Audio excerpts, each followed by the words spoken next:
ازيكم يا بنات؟ عاملين ايه النهارده؟ ان شاء الله معانا تكنيك جديد ازاي ان احنا نستخدم جناش تحت عجينة السكر ونعمله كمان شارب ايدج، وكمان نعمل عجينة السكر برضو تطلع معانا مظبوطة وبطريقة جديدة كمان مختلفة غير اللي انا عملتها معاكم قبل كده. فاللي حابة ان هي تكمل الفيديو معانا، هو مفهوش ديزاين، الديزاين ان شاء الله هننزل بيه الفيديو الجاي. الفيديو دوت بس انا حبيت ان انا استكفى على الجناش وعجينة السكر فقط لا غير. بصوا كده يا بنات، اول حاجة عشان نبقى متفقين مع بعض، جناش الشوكولات بيرجع النسب بتاعته على حسب نوع الشوكولاتة اللي انتي مستخدماه. يعني انا استخدمت نوعين شوكولاتة قبل كده الفترة اللي فاتت. المقادير بتاعتي اختلفت تماما عن المقادير اللي انا كنت قايله لكم عليها. برضه هرجع اقول دلوقتي تاني على المقادير الاساسيه بتاعه جناش الشوكولات. انا بعملها زي ما قلت لكم اقتصاديه. في بدايه شغلي كنت بعملها بالكريمه، بس كان سعرها بيكون مكلف شويه. طيب اقتصادية ازاي؟ انا بحط 500 جرام من الشوكليت عليها 80 جرام من المية. طبعا تكون مية سخنة بتغلي، والشوكليت عادي بدرجة حرارة الغرفة. وبنحط الاتنين على بعض ونبتدي ان احنا نقلب بس كده الشوكليت لحد ما كلها تبقى قوامها كده كريمي وناعمة خالص زي الصوص. زي ما انتوا شايفين في البداية انا هنا برضو عشان كنت بقول لكم على المقادير، فهرجع برضو اقول لكم انا استخدمت هنا الجناش ازاي. انا حطيت جزء من الجناش وابتديت ان انا اسويه عفوا. ابتديت ان انا اسويه وبحط الجزء التاني وببتدي ان انا اسويه.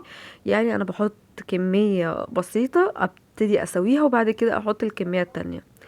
طيب عشان اعرف اشتغل الجناش على عجينة السكر والجناش يطلع معايا مظبوط وزي ما انتوا شايفينه كده شارب ايدج، اي جناش هشتغل عليه على الكيكه وعايزاه ان هو يتظبط معايا وانا مستخدمه الصوص زي ما انتوا شايفينه كده بدرجه حراره المكان عشان يبقى كويس معايا في التوزيع على الكيك، يبقى الكيك عندي لازم يكون سقعان.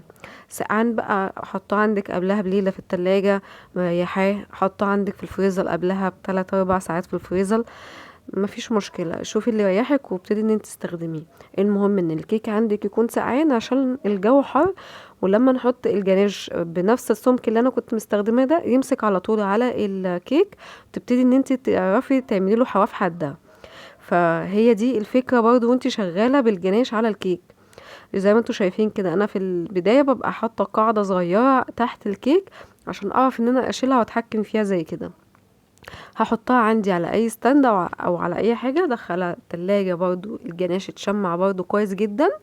وبعد كده هخرجها زي ما انتوا شايفين انا بمسكها عادي خالص ما فيهاش اي مشاكل، لان هي خلاص كده الجناش خد راحته على الكيك عفوا، واتشمعت كمان معايا. وبقت كمان يعني القوام بتاعها خلاص ماسك نفسه بقى بحرارته الطبيعيه بتاعه التلاجة. خلاص كده هو ما عنديش اي مشكله عليه على عجينه السكر. زي ما انتوا شايفين العجينة انا قسمها على جزئين، جزء عاملاها مدورة حطها على القاعدة من تحت اللي هي هتبقى اصلا وش الكيك، والجزء التاني عاملاه طويل كده شوية عشان الفه على الكيك داير ما يدور. زي ما انتوا شايفين كده الطريقة دي عايزة اقول لكم بتبقى سهلة جدا جدا وحلوة قوي كمان في الاستخدام، وبتبقى كمان بتطلع لك الشارب ايتش بتاع التورته الحواف بتاعتها حادة وجميلة جدا. زي ما انتوا شايفين بقى بعد كده بجيب المكوة دي، مكوة لعجينة السكر.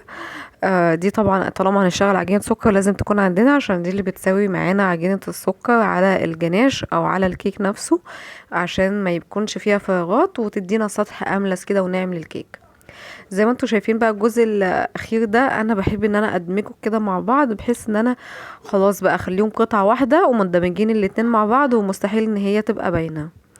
وبعد كده جبت المكوة زي ما انتم شايفينها كده وببتدي ان انا اضغط جامد على الكيك من تحت. يعني الضغط كله بتاعي بيبقى على عجينة السكر التحتانية واللي هي اللي انا حطاها من فوق، فريحتها طبعا على العجينة التانية، فابتدي بقى ادمج الاتنين مع بعض بالضغط كده على بعض. هو الموضوع هتحس ان هو صعب لكن بالعكس سهلة جدا، واحلى كمان ان احنا نستخدم عجينة سكر اللي هي قطعة واحدة. انا كنت بستخدم كده الاول وبعد كده جربت دي عجبتني جدا جدا وبقيت شغالة على طول بيها الحمد لله، بقت مريحاني كتير جدا في الشغل.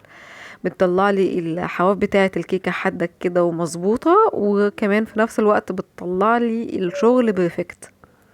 زي ما انتم شايفين برضو ببتدي ان انا ااكد برضو على الاجزاء اللي تحت، ولو فيها زيادة بشيلها بقى بعد كده لما بقلبها بالمقص، او لو موجود عندك قطر او سكينة حادة بتبتدي ان انت تعملي بيها. زي ما انتم شايفين كده قلبتها بكل سهولة، لان احنا اصلا حاطين قاعدة صغيرة تحت الكيك، فدي برضو مسهلة علينا الشغل معانا. زي ما انتم شايفين كده برضو دي حواف كانت خارجة زيادة، وببتدي ان انا اشيلها بالمقص عادي جدا. وبعد كده نقدر بقى نشتغل عليها بأي مجسمات بقى عندنا. زي ما بقول لكم بقى ان شاء الله الفيديو الجاي هننزل بقى معاكم بالمجسمات. التورته دي كانت معموله لحد بيحب التصوير والاخراج، فكنا عاملين بقى طبعا الديزاين ليه علاقه بالكلام ده. وزي ما انتم شايفين اصلا المجسمات معظمها كانت جنبي، لان انا كنت هشتغل على طول، بس عشان بس ما اطولش عليكم ان شاء الله ننزل بيها الفيديو الجاي. باي باي.